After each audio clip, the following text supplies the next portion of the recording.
Selamat pagi pemirsa, kami hadir kembali dalam News Pagi melengkapi informasi Anda pada pagi hari ini. Selain 3 berita utama tadi, kami punya informasi penting lainnya diantaranya dari dunia olahraga. Langkah Manchester United menuju 4 besar Liga Premier Inggris musim ini semakin dekat usai melibas Brighton 3-0. Bersama saya Gede Satria, inilah News Pagi selengkapnya.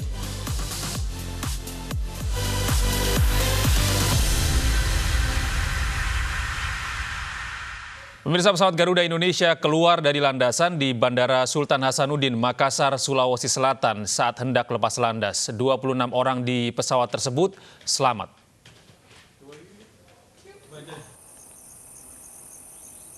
Pihak Angkasa Pura I mengumumkan pesawat Garuda Indonesia dengan nomor penerbangan GA613 rute Makassar-Jakarta itu keluar dari landasan saat hendak terbang sekitar pukul 19 waktu Indonesia Tengah. Cuaca saat hendak lepas landas pun cukup baik. Sebanyak 14 orang penumpang dan 12 krunya selamat dalam insiden itu dan telah dievakuasi. Jadwal penerbangan di Bandara Hasanuddin juga dilaporkan tidak terganggu karena penerbangan tersebut adalah yang terakhir pada hari ini. Insiden tersebut kini tengah diselidiki.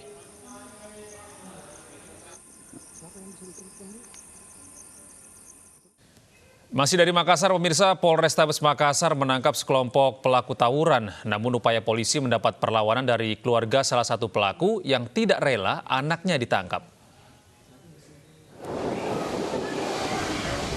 Tim Penikam Polrestabes Kota Makassar, Sulawesi Selatan menangkap sekelompok pemuda yang terlibat tawuran di Jalan Layang, Kecamatan Talo, Kota Makassar. Aksi kejar-kejaran antara polisi dan pelaku tawuran terjadi hingga ke dalam gang-gang sempit permukiman warga.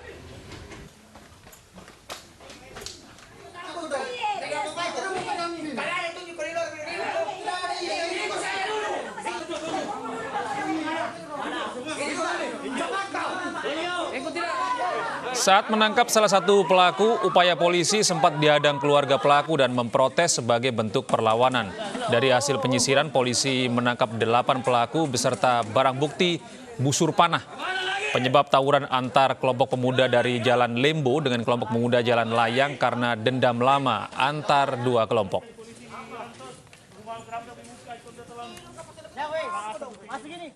Pemirsa, seorang pencuri motor di Palembang, Sumatera Selatan menjadi bulan-bulanan warga setelah gagal melakukan aksinya. Anehnya, pelaku terlihat tidak merasakan sakit. Meski dihakimi massa, warganet menduga pelaku punya ilmu kebal.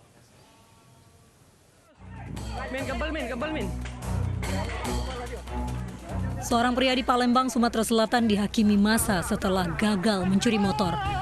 Meski mendapat pukulan benda tumpul bertubi-tubi, pelaku seolah tidak merasakan sakit. Video ini sempat viral di media sosial karena warganet menduga pelaku memiliki ilmu kebal. Dengan tubuh babak belur, pelaku ditangkap polisi dan dibawa ke Mapolsek Ilir Timur 1 untuk diperiksa. Jadi tersangka ini mengamati si korban, kemudian tidak berapa lama dia melakukan aksinya, namun si korban ini juga melakukan perlawanan, sehingga akhirnya diamankan, ada massa yang bersimpati, dan diamankan, dan anggota kita juga langsung menuju ke TKP, langsung kita amankan. Dari tangan pelaku, polisi mengamankan kunci dan pisau. Dari Palembang, Sumatera Selatan, Guntur, iNews melaporkan. Seorang warga di Kota Baru Padang, Sumatera Barat bentrok dengan tetangganya hingga tewas. Perselisihan disebabkan oleh sapi korban yang sering diusir oleh pelaku.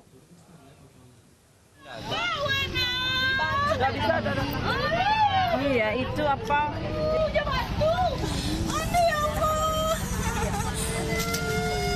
Wanita ini histeris melihat anaknya tergeletak di pinggir Jalan Raya Kota Baru, Kecamatan Lubuk, Kota Padang dengan sejumlah luka di tubuhnya.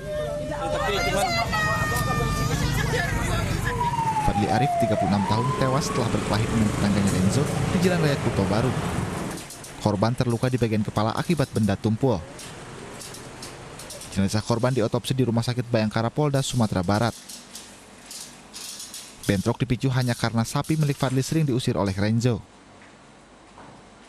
Untuk motif dari pelaku bahwa korban sering membawa ternak sapinya ke ladang milik pelaku, dan sudah berulang-ulang kali diingatkan, disampaikan Kemudian ada emosi dari pelaku terhadap korban.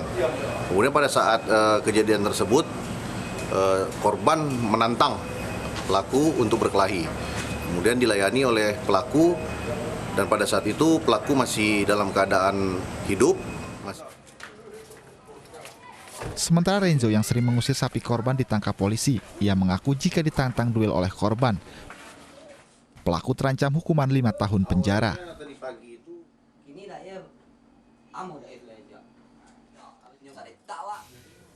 Misteri penemuan jenazah perempuan hari Minggu lalu akhirnya terungkap. Pelaku tak lain adalah kekasih korban yang mengaku cemburu dan takut ditinggal selingkuh oleh korban. Pemirsa, berhati-hatilah Anda berkenalan melalui media sosial. Salah-salah bukan kawan yang didapat, tapi justru lawan atau bahkan kematian. Susilawati, perempuan asal Sindang Jaya, Kabupaten Tangerang, Banten, meregang nyawa setelah dibunuh kekasihnya, MS, yang baru dikenalnya 3 bulan lewat media sosial. Jenazah Susi ditemukan di sebuah empang di Jalan Sasmita, Karawaci, Tangerang, pada Minggu 14 Juni lalu. Setelah setengah bulan buron, pelaku ditangkap polisi. Di hadapan penyidik, pelaku mengaku tega membunuh korban karena cemburu. Pasalnya, korban masih sering berkomunikasi dengan mantan kekasihnya. Hilang. Kesel nggak? Ya. Ya. Kesel ya? Kabur. Sama korban sempat ada janji mau nikah atau seperti apa gitu, Mas? Ya. Oh gitu memang. Udah ada janji mau nikah? Udah serius ya hubungannya ya? Terus habis ini... Kamu kenapa? Cemburu atau kenapa? Cemburu. Kapolres Metro Tangerang Kota, Kombes Pol Sugeng Haryanto mengatakan pelaku nekat membunuh korban karena memiliki latar belakang trauma psikologis, pernah ditinggalkan kekasih. Mendasari tersangka sampai melakukan perbuatan pembunuhan adalah satu latar belakang psikis yang sebetulnya tersangka pernah akan melakukan pernikahan tetapi kemudian batal. Alasan batal adalah karena pacar tersangka ini selingkuh. Kan adalah ketika tersangka ini duduk di tepi empang bersama korban, kemudian langsung dilakukan pencegahan dan membekap mulut daripada korban. Setelah dinyatakan tidak sadar, diboponglah korban ini oleh tersangka dan kemudian dijeburkan di dalam empang. Pelaku kini hanya bisa menyesali perbuatannya. Polisi menjeratnya dengan pasal 340 KUHP tentang pembunuhan berencana dengan ancaman hukuman minimal 15 tahun penjara. Dari Tangerang, Banten, Sukron, iNews melaporkan. Pemirsa, tersangka pembakar mobil pedangdut Via Valen menjalani adegan rekonstruksi yang dikawal kepolisian Sidoarjo. Polisi masih mendalami motif pelaku meski tersangka mengaku sakit hati karena tidak ditemui sang artis.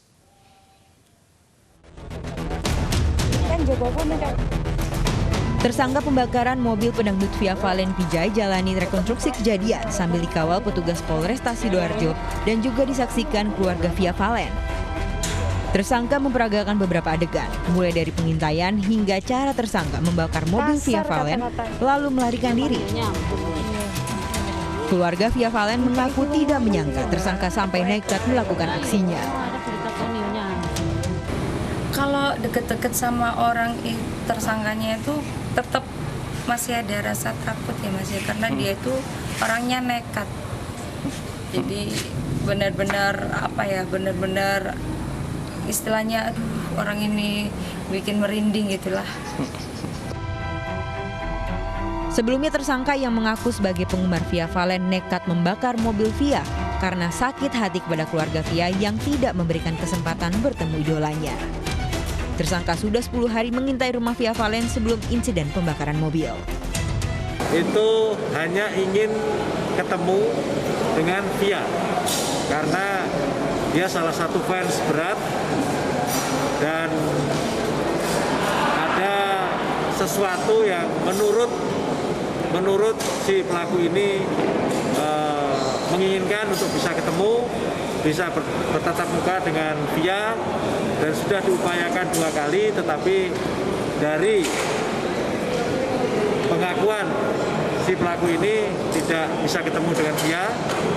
Bahkan ada yang menemui tetapi dengan mengucapkan hal-hal yang menurut keterangan si pelaku itu tidak mengenakan di hati. Polisi menyita sejumlah benda bernuansa mistik dari tas tersangka. Di antaranya 1 boneka mirip jenglot dan bambu kuning.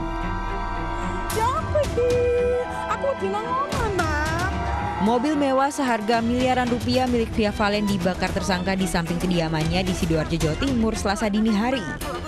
Setelah 3 jam, api baru padam. Video ini diunggah Via Valen di akun Instagram pribadinya. Tersangka yang merupakan penggemar Via Valen sengaja datang jauh-jauh dari Cikarang, Bekasi, Jawa Barat untuk bertemu idolanya, namun gagal. Dari Sidoarjo, Jawa Timur, kontributor iNews melaporkan.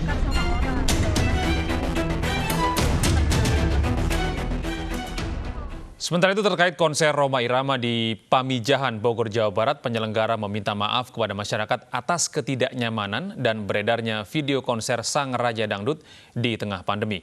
Pemilik hajatan pun siap menerima resikonya.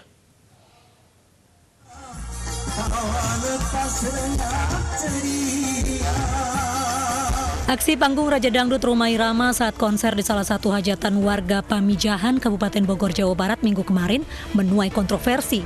Konser mendapat kecaman karena digelar di tengah pandemi corona tanpa mematuhi protokol kesehatan COVID-19. Penyelenggara meminta maaf atas apa yang terjadi. Melalui perwakilannya, penyelenggara juga berjanji akan mengikuti proses yang sedang dijalani dan menerima segala konsekuensinya. Jadi kalau nanti memang dari gugus tugas dan pemerintah daerah akan melakukan rapid test massal di lingkungan kami selaku keluarga sangat welcome sekali. Dan kemudian kalau masalah memang pembiayaan dari pemerintah daerah perlu kami harus mengulurkan, maka pihak keluarga akan membantu secara keseluruhan. Dan apabila ada masyarakat yang terinfeksi COVID-19, keluarga akan bertanggung jawab sampai sembuh total. Sementara itu, Gubernur Jawa Barat Ridwan Kamil mengkritik aksi Raja Dangdut Rhoma Irama yang bernyanyi dalam sebuah acara yang dihadiri ratusan orang tersebut. Peristiwa tersebut dianggap tidak menghargai upaya pemerintah menanggulangi pandemi COVID-19. Hiburannya. Nah, oleh karena itu, kepolisian sudah melaksanakan tugas dengan benar, akan memanggil, memintai keterangan apakah itu disengaja atau tidak disengaja, dan apakah ada hal-hal yang perlu ditegakkan secara aturan. Nah, kemudian Bu Bupati juga menyampaikan akan melakukan rapid test. Saya kira itu prosedur yang benar. Coba bayangkan kalau semua ada kerumunan harus di rapid test kan repot kan? Ya, itu poinnya. Kasihanilah kami para pemimpin yang sedang mengatur proses ini dengan sebaik-baiknya gitu. Saya kira ini pelajaran buat semua orang. Sebelumnya, Rhoma membantah melanggar protokol kesehatan karena ia tidak berniat konser dalam acara tersebut. Ia mengaku hanya diminta memberikan tausiah kepada warga, namun ia didaulat untuk bernyanyi. Bahwa saya sudah membatalkan konser Soneta. Jadi tidak ada lagi konser Soneta Group. Bahwa saya datang ke sana itu pada sore hari, atas undangan mau kumpul-kumpul aja sesama teman dekat. Menurut Pak Surya gitu. Makanya saya datang dengan baju sederhana aja. Nggak pakai batik, nggak pakai jas. Akibat tindakan penyelenggara yang diduga telah melanggar aturan PSBB, pemerintah Kabupaten Bogor mengaku kecewa dan menganggap Rhoma Irama ingkar janji. Dari Bogor, Jawa Barat, Tim Liputan iNews melaporkan. Satuan Narkoba Polres Jakarta Barat menggelar barang bukti narkoba jenis sabu milik pesinetron Ridho Ilahi seberat 0,5 gram. Polisi juga menunjukkan barang bukti 3 gram sabu dari 3 pelaku lain yang berperan sebagai pemasok dan juga bandar.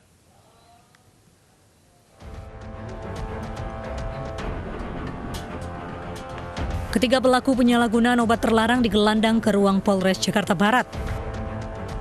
Tak ketinggalan pesinetron Ridho Ilahi yang turut digelandang polisi. Dari tangan mereka, petugas menyita barang bukti sabu milik Ridho Ilahi seberat 0,52 gram yang ditemukan di dalam pengharum ruangan kamar. Sementara barang bukti sabu dari 3 pelaku lain yang merupakan pemasok dan bandar seberat 3 gram. Petugas juga menyita alat isap sabu, timbangan sabu, dan telepon genggam milik para pelaku. Namun demikian, hasil tes urin terhadap Ridho Ilahi negatif. Namun, polisi masih menunggu hasil tes rambut Ridho Ilahi dari Laboratorium Mabes Polri.